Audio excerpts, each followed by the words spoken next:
আসসালামু আলাইকুম ওয়া রাহমাতুল্লাহ।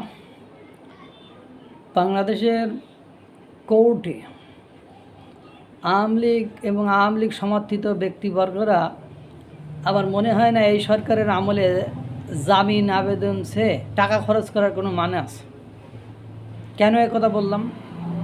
দীর্ঘ ৮-৯ মাসে আপনারা জামিন দিয়ে বের হতে আওয়ামী লীগের নেতাকর্মীদের দেখেছেন।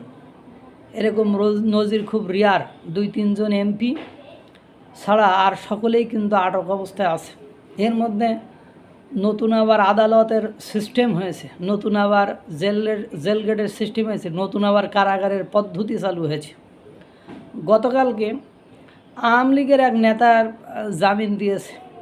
জামিন দিলে ওই জেল গেট থেকে যেই বাইর হয়েছে, পুলিশ তাকে আর একটা মামলায় গ্রেপ্তার করে নিয়ে গিয়েছে।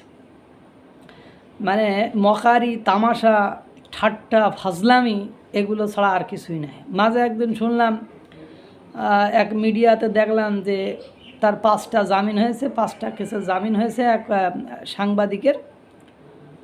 তা আওয়ামী লীগ সমর্থিত সাংবাদিক ছিলেন তিনি, 5টা কেসের মামলা জামিন হয়েছে। পরবর্তীতে তাকে বেল বন্ড কারাগারে গিয়েছে। তাই আবার ফোন দিয়ে বিভিন্ন মহলের কাছে জিজ্ঞেস করতেছে, এনার নামে কি আর কোনো মামলা আসন্ন বা আসবে টাসবে এরকম কিছু, তাহলে আর ছেড়ে দিতাম না, ধরে রাখতাম। পরে কয়ে ওনার নামে এখনও 5টা মামলা প্রসেসিং, মানে এখনও করা হয়নি, করা হচ্ছে। তো পরে ওনাকে আটকে রেখে দিয়েছে। এরপরে আসছে চিন্ময় কৃষ্ণ দাস, তাহাকে কোর্ট জামিন দিয়েছিল। জামিন দেওয়ার পরে সেই কোর্টই আবার বিচারপতি মানে আপনার আলিফ হত্যা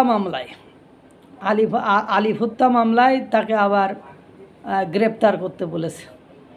তা আমার মনে হয় না যারা আওয়ামী লীগ সমর্থিত লোকজন গ্রেপ্তার হয়েছেন তাদের জামিন না চাওয়াই মঙ্গল। কারণ আওয়ামী লীগ সমর্থিত ব্যক্তিবর্গের জামিন দিলেও আবার গেটের মুখ থেকে আটক করে নিয়ে যাবে। সুতরাং আপনার জামিন না চাইয়ে, জামিন চেয়ে টাকা পয়সা খরচ না করে জেলে বসে বসে ভাত খাওয়া উচিত। কারণ পরিবারকে বলে দেওয়া উচিত যে ভাই আপনারা জামিন টামিন চেয়েন না, যদি কোনো সময় আওয়ামী লীগ বা নির্বাচিত সরকার আসে তখন জামিন চেয়েন। এ সরকার আওয়ামী লীগের লোকদেরকে জামিন দেবে না। সুতরাং ফাও জামিন চেয়ে বা জামিন যদিও দেয় বা মানে বিভিন্ন ঝুঁকিতে বা বিভিন্ন ইস্যুতে আবার ওই গেটের মুখের থেকে আবার ধরে নিয়ে যাবে। সুতরাং ও জামিন চেয়ে লাভ নেই। একটা হাস্যকর পর্যায়ে বিচার আদালত, মানুষের সর্বশেষ আশ্রয়স্থল থেকে বিচারালয়, সেই বিচারালয়ের এই অবস্থা, নাজেহাল অবস্থা। আল্লাহ তুমি সকলকে মাফ করো, সকলকে হেদায়েত দান করো, সকলকে সঠিক পথে পরিচালিত করো। আল্লাহ তাআলা সকলকে ভালো রাখুক, সুস্থ রাখুক। আসসালামু আলাইকুম ওয়া রাহমাতুল্লাহ।